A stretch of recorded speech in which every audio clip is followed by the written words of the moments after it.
"Step aside, ma'am. You're not on the list." The funeral director's assistant blocked the doorway with the kind of polite authority that made my stomach turn, and I stood there in the pouring rain outside the church where my husband of 19 years was about to be buried, while my mother-in-law, Diana Hargrove, stood just inside the entrance, dry and composed, watching me with those cold gray eyes that had never once looked at me like I belonged. "She's the ex-wife," Diana said softly to the assistant, loud enough for the gathered mourners to hear, her voice carrying that practiced Connecticut refinement that made cruelty sound like concern. We didn't want to cause a scene, but she and Marcus had been separated, legally, for months. The whispers started immediately.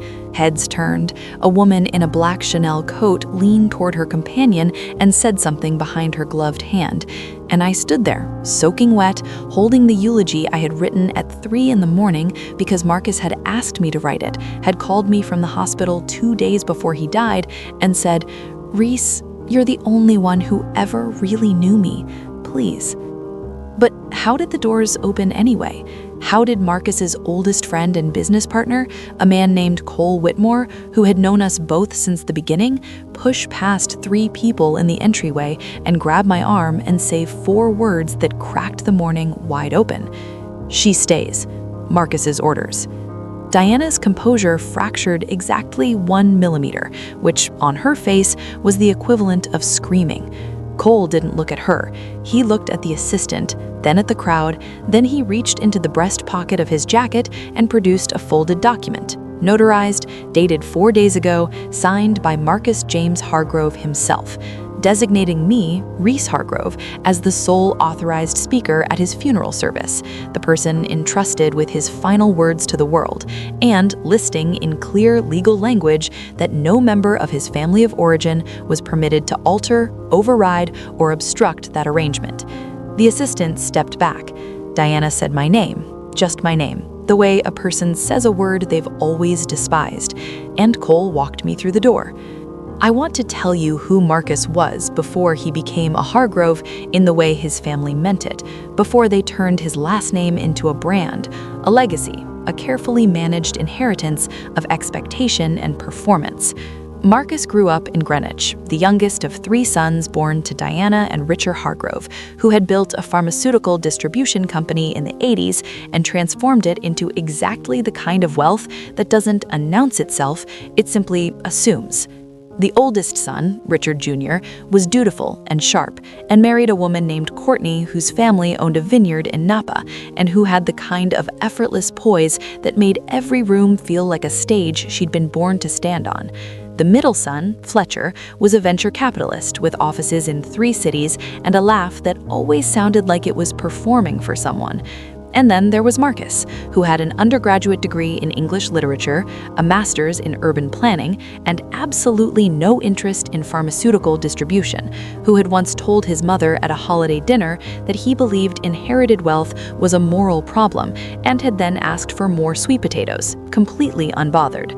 That was the Marcus I met at a city planning conference in Chicago 11 years ago. I was presenting a paper on affordable housing policy. He was attending because his firm had been contracted to consult on a mixed-income development project in the South Side, and he disagreed with half of what I said and told me so directly over terrible conference coffee. And by the time we'd argued our way through the entire afternoon session, I knew I was in serious trouble. I was nobody by Hargrove standards. My mother worked as a hospital administrator in Memphis. My father had been a high school football coach until his knees gave out, after which he became a substitute teacher. I had a scholarship, 2 student loans, and a studio apartment in Washington, D.C., where the radiator made sounds that suggested it had opinions. Diana Hargrove had greeted me at our first introduction with a smile so calibrated it could have been used to measure something, and said, "How interesting that Marcus found someone so passionate about policy work," in the tone of voice that meant she found it deeply uninteresting and also somewhat alarming. Marcus had heard her. He'd taken my hand under the dinner table, squeezed it twice, and kept talking about my research with genuine enthusiasm until his mother's smile became something she had to consciously maintain. We got married in Nashville at my parents' church with 300 people who cried during the vows because they actually knew us, and Diana sat in the second row in an ivory dress that walked a very deliberate line and said afterward that the venue had been charming in its way. Marcus had laughed about it in the car. I'd laughed too, because he made everything survivable. That was the thing about him. He had this particular quality of finding the absurdity in cruelty without diminishing the wound it left. We built 9 years together in a row house in Pennsylvania that we'd renovated ourselves, badly at first, and then better, with a garden that Marcus treated as a serious project, and a kitchen that became the center of our social world because Marcus cooked the way he did everything, generously and without measuring. We had a daughter named Simone, who was 8 years old and obsessed with marine biology, and had her father's dark eyes and my mother's laugh. The separation Diana had mentioned to the funeral crowd was real. Technically, Marcus had been diagnosed with early-onset ALS 14 months ago, and somewhere in the grief and terror and adjustment of that, we had both come undone in different directions, and then found each other again, and the legal paperwork that had been drawn up in a terrified month had never been finalized because we'd stopped the process. But it existed, and Diana had clearly been aware of it, had filed it away as a tool, had waited. She had visited Marcus twice in the 14 months of his illness. Twice. Both times with Fletcher and Courtney in tow, both times lasting under 3 hours, both times resulting in Marcus being exhausted and quiet for 2 days afterward, in the way that meant something had been taken from him that he hadn't offered willingly.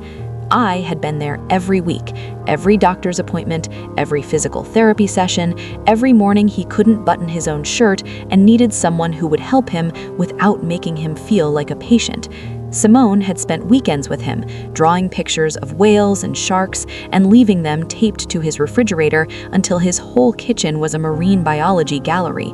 His friends had come. Cole had come. The people who loved Marcus for who he actually was showed up, and his family managed the optics from a distance, and then arrived at his funeral prepared to curate his death the way they had failed to curate his life. The church was full. Marcus had been a genuinely beloved person in ways that had nothing to do with his last name. Former colleagues, neighbors, students from a planning workshop he'd volunteered with for 5 years, 3 different people who credited him specifically with helping them navigate housing systems that had nearly swallowed them.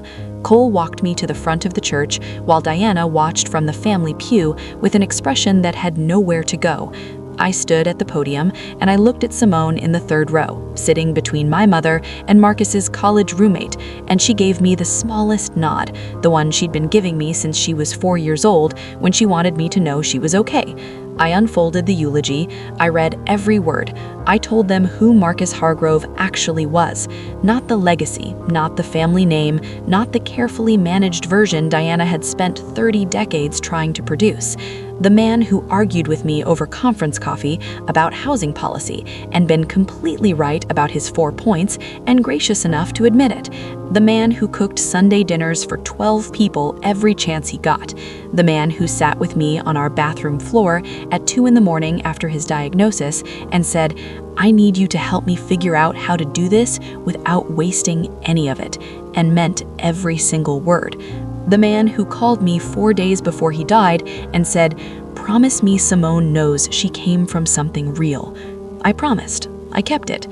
The reception afterward was the kind of social minefield I had spent 11 years learning to navigate by following Marcus's lead, and now I had to navigate it without him, which was its own specific grief, but people kept coming to me, kept taking my hands, kept saying things that were true about who he was, and every single one of those moments was armor against whatever Diana was doing at the other end of the room. She approached me once. Just once. She came with the careful deliberateness of a woman who had decided how this conversation would go before she arrived. The eulogy was, she paused, searching for the word, unexpected. "I told you he wrote most of it. He left notes. I just organized them." Something moved across her face, something she didn't intend. "He didn't tell me that." He didn't tell you a lot of things, not because he was dishonest, because you weren't safe to tell. She absorbed this the way marble absorbs water, slowly and without showing it. He left the house to you. To Simone and me, yes. And the accounts. The relevant ones, yes. He was very thorough. He had a good attorney and a lot of time to think. The shares go to a trust for Simone, managed independently. Diana, I know you thought this would go differently. I know you've spent a long time believing that eventually Marcus would come back into alignment with what the family needed from him, but he spent his whole life trying to make you understand who he was, and he finally just stopped trying and wrote it down instead and gave it to a notary. She left shortly after. Fletcher shook my hand on his way out with the expression of a man who has always known which way the wind was blowing and is quietly relieved. Courtney said nothing, which was somehow the most honest thing she had ever communicated to me.